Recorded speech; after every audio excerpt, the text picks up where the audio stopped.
Welcome back to the show where we bring you the latest, fastest, and biggest stories in football.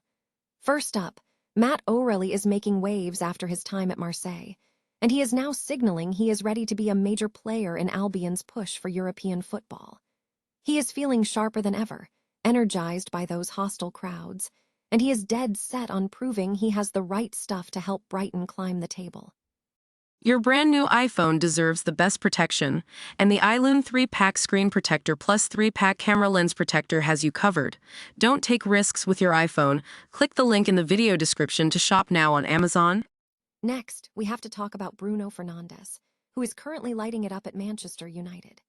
Former star Paul Pogba has made a bold claim that if Fernandes were wearing the Manchester City shirt, he would be a lock for the top 3 in the Ballon d'Or. It is a massive statement that questions whether individual brilliance is being held back by team success. Then, we look at the legacy of a true Rangers icon, James Tavernier. As his time at Ibrox nears an end, the debate is heating up about how he will be remembered. From his incredible goal-scoring records to the heartbreak of that Europa League final, his impact on the club has been undeniable, and these final 5 games could be the ultimate test of his status as a club legend. Finally, crisis has hit St. James Park as Newcastle United find themselves in a downward spiral that has fans fearing the worst. With Eddie Howe facing mounting pressure, rumors of a massive squad exodus, and potential cutbacks from Saudi ownership, the Magpies are in real trouble. Can they stop the rot, or is this the end of an era for the Tyneside project? Make sure you stay tuned for all the updates by hitting the like button and subscribing with notifications turned on so you never miss a beat. Ever wonder what it actually takes to level up your game when the pressure is at an all-time high? For Matt O'Reilly, the answer wasn't just training harder. It was stepping into the literal cauldron of French football.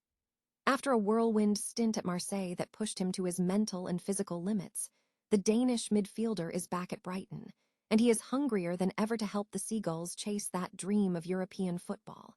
It's been a chaotic season, honestly. One minute he's starting at the Amex, the next he's thrust into the hostile, 70,000-seat arenas of Marseille, navigating a culture and a style of play that demand perfection under constant fire. O'Reilly admits it wasn't easy, but that's exactly why it was so valuable. He didn't just play in the Champions League. He learned how to survive and thrive in environments where the fans live and breathe every single touch of the ball. That's a level of composure you just can't teach in a quiet training ground. Now that he's back in the mix under Fabian Hürzeler, he's ready to translate that experience into results. Hürzeler himself has been glowing about O'Reilly's mentality, noting that his daily application is exactly what separates the good from the great. And with key players sidelined, the timing couldn't be better for Brighton to lean into O'Reilly's creative spark. It's not just about the tactics, though. It's about the person.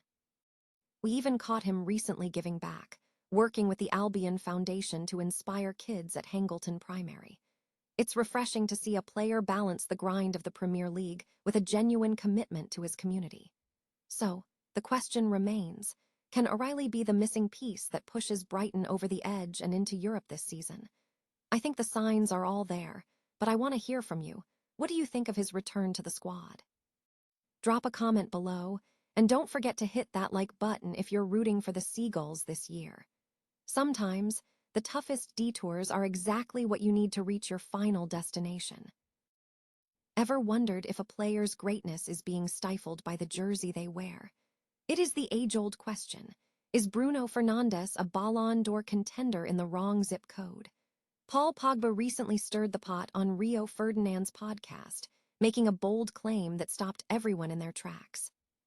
He argued that if you took Bruno out of the chaotic, often turbulent environment at Old Trafford and dropped him into Pep Guardiola's Manchester City machine, he would be a top 3 Ballon d'Or player, hands down. It is a provocative thought, isn't it? When you look at the raw numbers, 8 goals and a staggering 19 assists this season, you realize he is essentially carrying the creative burden of an entire club on his shoulders. But here is the hard truth of modern football. Individual brilliance is only half the battle. You can put up world-class stats, but if your team isn't hoisting major trophies at the end of May, the voters look the other way.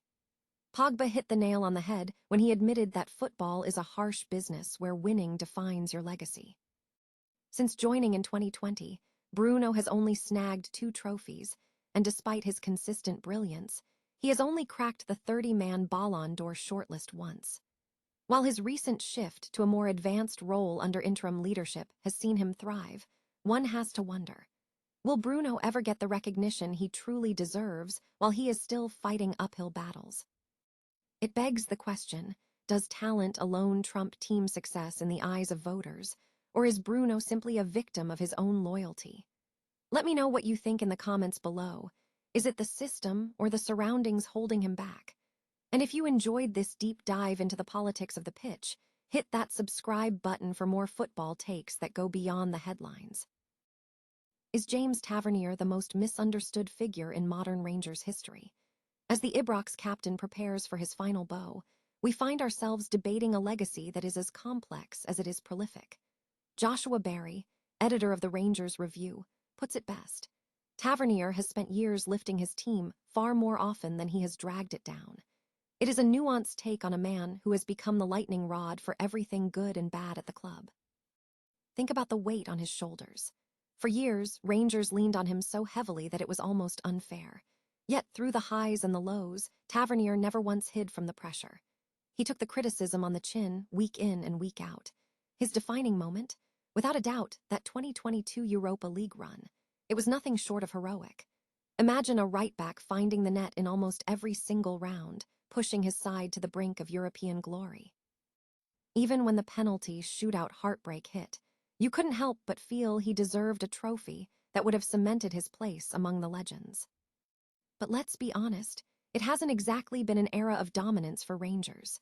Critics will point to the lack of silverware as a failure of his leadership, but that overlooks the context.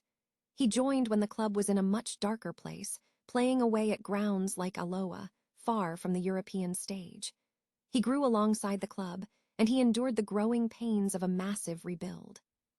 To look at his career and see only the misses is to ignore his extraordinary durability and his record as the UK's highest-scoring defender, a statistic that frankly feels absurd for a man in his position. Now, it all comes down to these final 5 games. The title race is on a knife's edge, and how this season ends will undoubtedly color the final chapter of his story.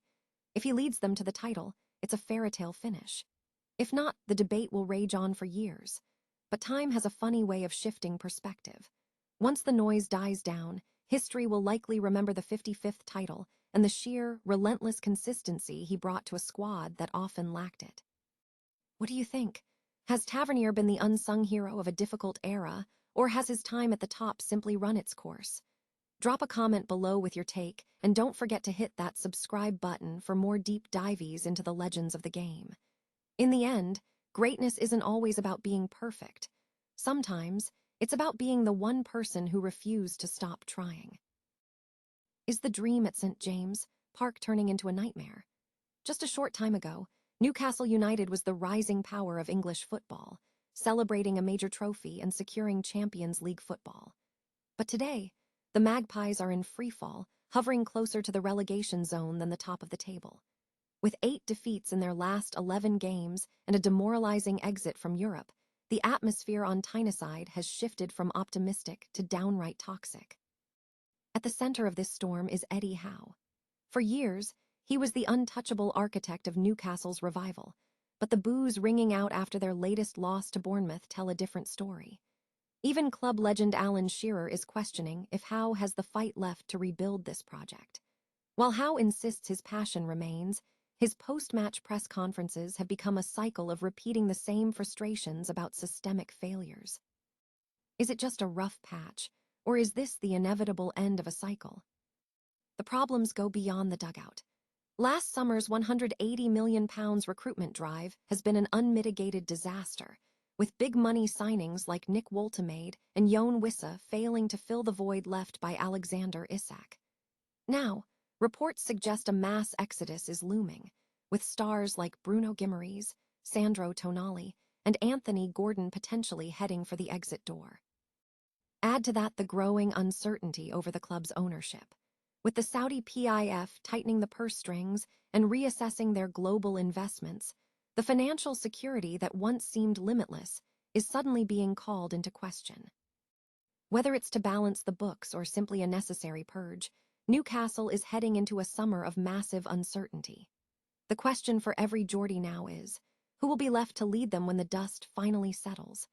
If you enjoyed this deep dive into the Newcastle crisis, smash that like button and subscribe for more, and tell us in the comments. Do you think Eddie Howe deserves one more season to turn this ship around?